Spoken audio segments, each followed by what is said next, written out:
What's up, my podcast listeners? This is your host, Rafal Matuszewski, and we are doing another whiteboard session here today. And hopefully you guys have been enjoying this. I've been getting a lot more people watching these on YouTube, so I think I might start producing like a YouTube show and kind of venture into that way. But before we get into our topic of controlled articular rotations, we need to do some shout outs, and I am prepared this time. Number one, all the way in Tennessee, a city named Chattanooga. Hopefully I'm saying that correctly. I apologize if I don't. Number two, all the way in California, the city of Anaheim. So pumped to see this city on my top three because Disneyland is in Anaheim. I fucking love Disneyland. I am so sad to see that Disneyland has been closed for 8 months now. And, you know, I've been recently watching Magic Journeys. If you don't know who they are, they're a foodie vlog that this couple goes into Disneyland and eats all their food and reviews it.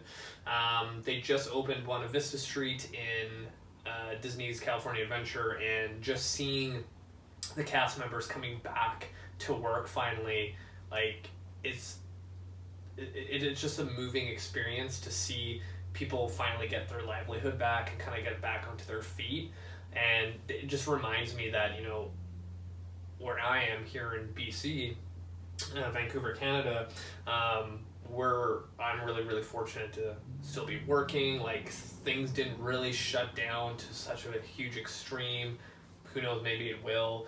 But, you know, there's a lot of people in California I know that their gym has been closed for 8 months, and, you know, they're barely making it by. So where am I going with this? Just be appreciative of what you have in your life. And number three, all the way out in the UK, a city named Weybridge. Shout out to everyone in Weybridge listening to my show. Okay, we are going to talk about controlled articular rotation. So, you know, I have been following functional anatomy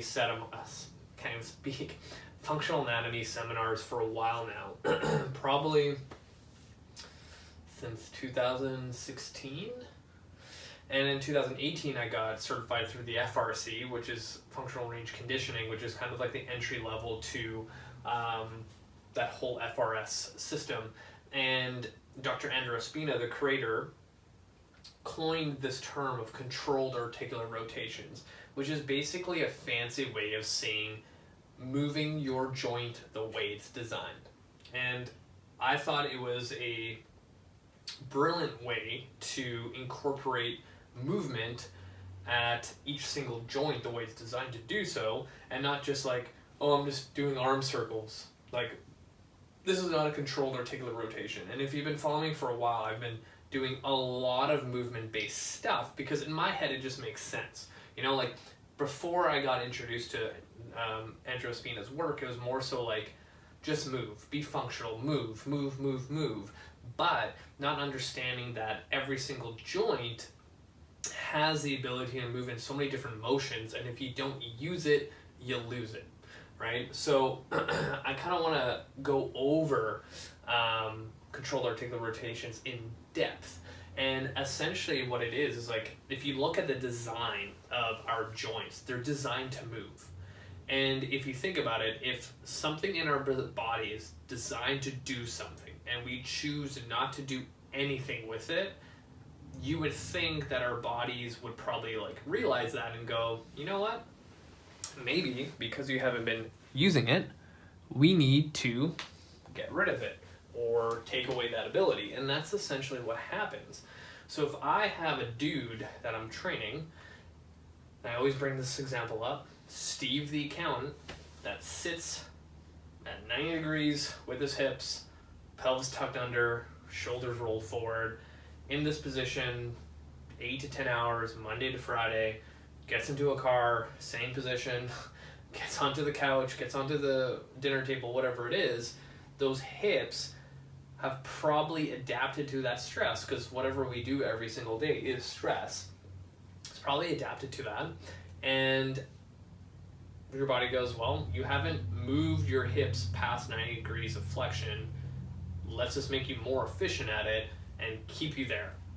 So when Steve decides to go to the gym and do some squats, he feels stuck, he might feel pinching, he might feel whatever in his hips. It doesn't feel smooth, it doesn't feel like butter, it just, there's some like pops, cracks, creaks, and stuff like that.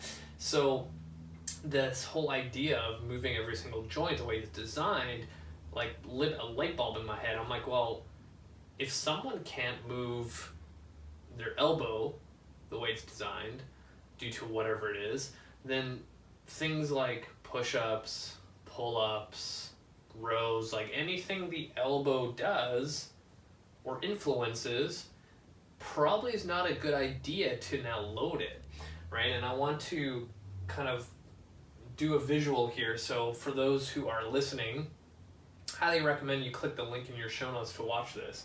So what I put here on a board, I know I am not an artist.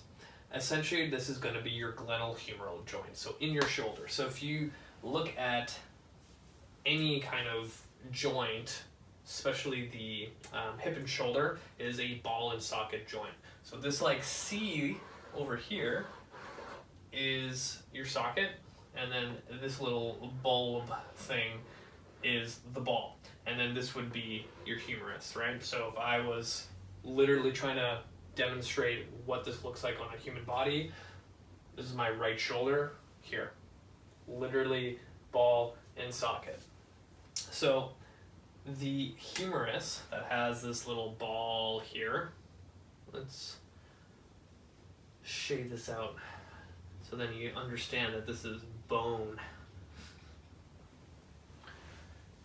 The shoulder can do so many things, and I wish I was a way to do a 3D model, but you know, right now it's like hovering in flexion, but my arm can go all the way up to full flexion overhead. It can go down by my leg here, but my shoulder can also go pretty far into extension, right? And then if you had to think of a 3D model here, if this was my arm, I can go also to abduction this way. I can also go to adduction into the middle. So for those who don't know those words, so flexion means this, going above head, extension means going behind, adduction is into the center because I'm adding, abduction is I'm going away. So my shoulder is able to do that. So what is necessary in order for this shoulder to do, and another thing too, which is kind of hard to see, but like say this is my shoulder here, my shoulder is also able to do axial rotations between internal and external rotation, right? And like my shoulder just popped a bunch. And in order to do that, all the stuff between the ball and socket, this stuff needs to be, you know, in prime condition. How do you do that? Anytime I move my arm into different planes of motion, I am lathering, like think of like slapping on some freaking maple syrup on fucking pancakes in the morning. I'm lathering up this whole area with synovial fluid. And that's what gives the shoulder this like slide and glide type of feel in movements that I do every day in the gym, whatever it is. And then it also sends nutrients to the joint itself, right? So the more I do that, it builds the integrity of the joint. And the way I like to describe this so people kind of get it is that feeling where, say you were flossing your teeth and you were doing that regularly, like every single night, like you're supposed to, your teeth integrity improves. Your gums become healthier because you're taking out all the shit that's built up in there from your day of drinking coffee and eating whatever, and then you decide to eat a freaking meaty ass steak. Like, all that stuff is getting get rid of, so it doesn't cause any kind of inflammation or any kind of issues in your gums. So similar to flossing your teeth, you moving your joints the way they're designed is the ability for you to floss your joints, right? It's just like good hygiene, like you're practicing joint hygiene. And another good example that I go back to the teeth is, like, imagine that I only use my shoulder for going onto my phone, going onto my laptop, and then grabbing something out of the cupboard. I have now made those 3 planes of motion for my shoulder really efficient. But say now I need to, like, as I'm driving, go grab something behind. Now I'm taking my shoulder into like internal rotation and extension to grab something behind, and then people end up like feeling pain in their anterior shoulder. They feel tightness through their neck. They might have pulled something because you don't train back here, and your body doesn't know how to control it anymore. It's taken that ability away from you. And as I get people learning how to do shoulder cars, and for those people watching who doesn't understand what I'm talking about, so step 1, control articular rotations is one way to abbreviate it is I literally like a motor vehicle, cars. So now we know cars is an abbreviation.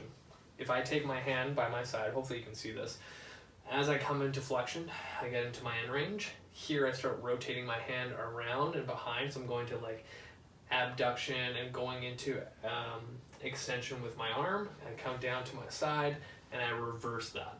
And as I do this, the one thing you'll notice is that nothing else in my body compensated for it. So a lot of times when I teach cars for the first time, especially the shoulder, a lot of people will come up here, the elbow breaks, they start shrugging, they start rotating, the whole shoulder comes up towards their ear, and they're like, hey, what the hell's going on?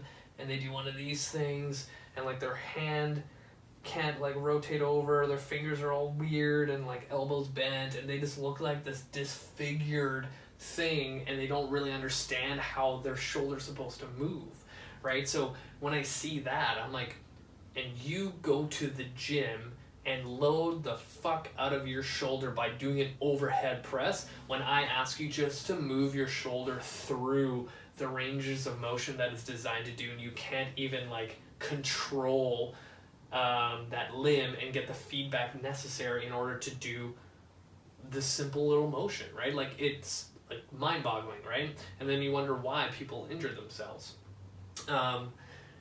So the one thing when I give shoulder cards for the first time to people, and they're kind of like all over the place, there might be pain,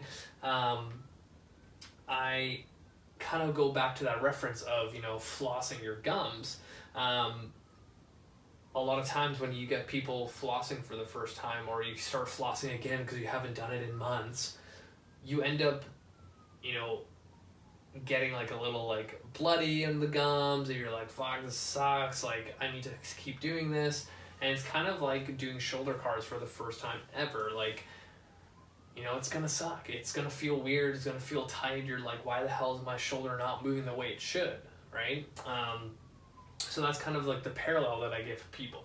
So if we know that the glenohumeral joint can do all these motions, and we have no ability to control it, and that's where a lot of times injury happens, is in environments where we can't control it. So going back to the whole, oh, I'm driving, my phone out of my pocket fell underneath my seat, and now I have to go down and go grab it behind. Like, this is where most likely everyone's going to get injured. So if I could teach somebody how to utilize their shoulder by teaching them all the movements it's responsible for, and get them really efficient at it, most likely, you know, that shoulder is going to stay healthy. Most likely it's not going to get injured. Most likely it's going to influence other movements, right? So if you remember, maybe it was my first video that I filmed, I was talking about the whole joint by joint approach. And, you know, it's a good basis to start with.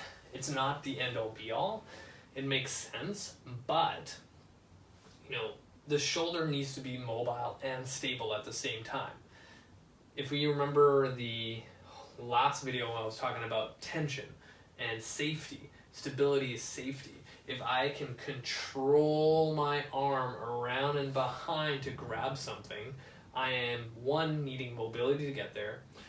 Two, I need stability to hold that position to grab whatever, my cell phone, freaking whatever, I fell into the ground while I'm driving, to safely come back and not F up anything else.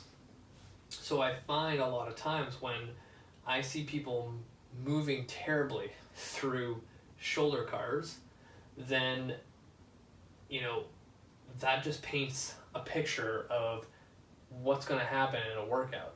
And, you know, when we look at cars, and essentially you can do everything from the neck all the way down to your toes. And then when you start looking at the body, and any one of these things between your neck and to your toes, if any of those things in between don't move the way they should, something else is going to compensate. So now let's go down the chain. Let's say my shoulder doesn't move the way it should when I do my shoulder car, and somebody starts getting medial elbow pain or lateral elbow pain. And this is where a lot of times I will just use a shoulder car as an assessment tool.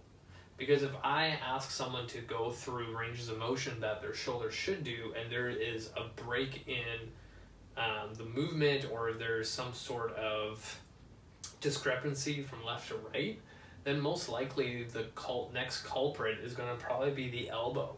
And I can already see it is when people come up into their shoulder car, they break at the elbow because the shoulder doesn't have that range to give them full elbow extension while doing stuff through here. So now people are going to build up elbow pain, and when you get elbow pain, it is a bitch when you go to the gym, because think about everything you do. You have to grip, and you gripping is going to turn on that lateral stuff around the elbow, which again goes back to, like, if I had a good base with my shoulder, then the elbow wouldn't have to pick up the slack. Now, how do we use cars?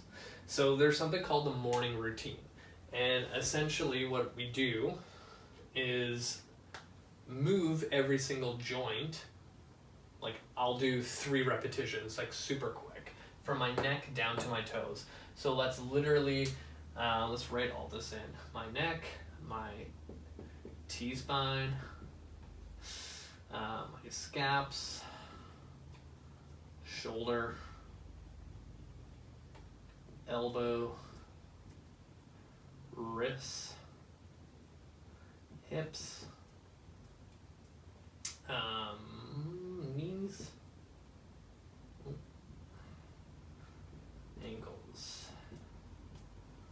and then toes. Yeah, so I covered everything. And you know what? I'm going to do one of these and go with the spine.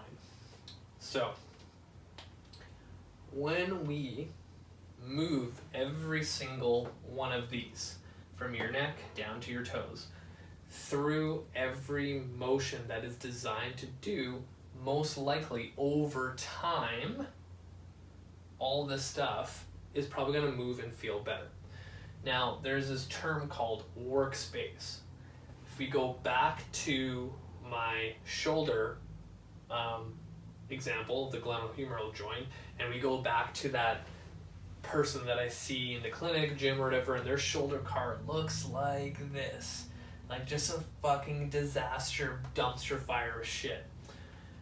Their workspace is this. This is their workspace. This is what they're able to do at that moment.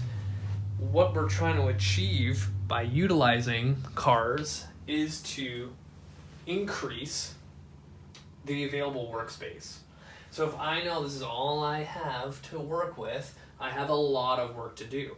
So finding a suitable range of motion without any compensation, because I find that a lot of times when I get people doing shoulder cars, just like every other exercise, they're trying to push themselves to the limit, and it's like, no, if I'm constantly getting you to do this kind of shoulder car, it's not going to benefit you at all. So where I find the best kind of result to see the improvement of doing any kind of car is finding those tight spots as feedback and creating kind of a buffer zone around it. So say the same person, I have them coming up to their shoulder car, and like say around here is when I see that elbow break and a little hike.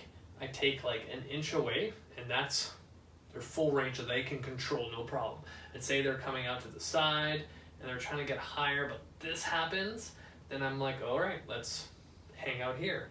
And then we rotate, and that looks a lot better. Just because, you know, before they were up here doesn't mean that's necessarily any better. If I can get them here in a full controlled pattern, that workspace is going to now influence a little bit more quality.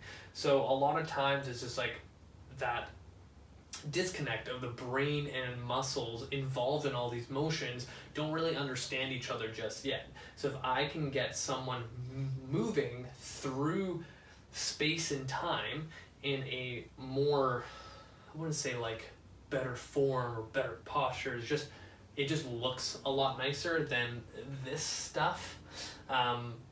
That's going to influence a little bit better movement, and is going to not go back into those, you know, compensational patterns that I see a lot, and it's going to kind of reteach that nervous system of how to control that movement. And you know, a lot of times when people do this like daily, so this morning routine that we've written down right here, if people just did 3 repetitions of every single car, and I think for the next video I'll do like a full-on morning routine breakdown, how to do all this stuff, which I think will be super helpful. So all my listeners are going to have to watch the video, or, you know, again, you could listen. I can be very descriptive of how I break this down. If you did 3 repetitions, and I remember filming myself and doing a post like 2 years ago, literally all of this will take 5 minutes. So now if I tell people, you know, 5 minutes, oh man, that was a terrible 5. But you know what? It's not my fault. I cut my finger yesterday, and the Band-Aid is literally where, seriously, I can't even write a 5. 5 minutes a day will definitely improve the quality of movement or just the integrity of the joint itself. Now, say someone's been doing their cars religiously every single day, day in, day out, it's been months, and say their movement hasn't improved. Most of the time, there's a larger, you know, elephant in the room that needs to be addressed. And a lot of times, this is where things like PAILs and RAILs come into play. So I didn't think I was going to go down this route, but here we are. So PAILs and RAILs. So another abbreviation within the FRS community, and essentially what we have here is a progressive angular isometric loading, and then just like PAILs, RAILs, it's the opposite, is regressive angular isometric loading. What the fuck does that mean? Spina has the saying that force is the language of the cells. So our muscle cells, they don't have a brain to like determine what they're going to do. They need to be influenced of what they do. So if I am Steve, the accountant, sitting at his desk all day, those muscle cells that are responsible for doing whatever, you are now giving them information that I want you to be dumb tissue and lay down fucking tightness in my hips because I don't use them. And if I do that every single day, I'm just like furthering the layers on top of each other of tightness. And this is why cars tends to not fix mobility, like flexibility issues. It just improves the joint's quality that could allow you to open up new range of motion. Now, with PAILs and RAILs, if I can influence the muscle cells to become more resilient and lay off that emergency e-brake type of feeling on our muscles, that's where true change comes from. So say I do PAILs and RAILs now every single day, coupled with my cars routine for the morning routine. Now I'm getting into something where we get into like a Kinstretch, what's that called? Not principle, but methodology, where I personally believe Kinstretch is one of the best practices to increase your mobility, but also have full control of it, right? So this whole idea of, flexibility training, like most people just go into yoga, but here's my thing with yoga. For one, if you look back to the origins of like way back of yoga, it wasn't about poses. It was about meditation, being in the present moment. Some dude came about and decided that we're going to add poses within that realm. And the guy who created the poses has no anatomy background. So a lot of times you get some general population person in a yoga class doing stuff that's probably making them a little bit worse. That's why you see the typical yogi is pretty thin. They've been probably flexible their whole lives, or they were a general population person that was fit already with no injury history whatsoever, and they picked up yoga and they got good at it.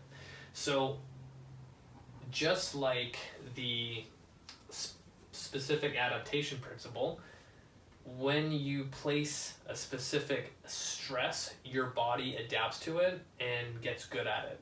So like Steve the accountant, he's good at sitting. He can stay there all day. You get someone doing yoga every single day, they get good at yoga.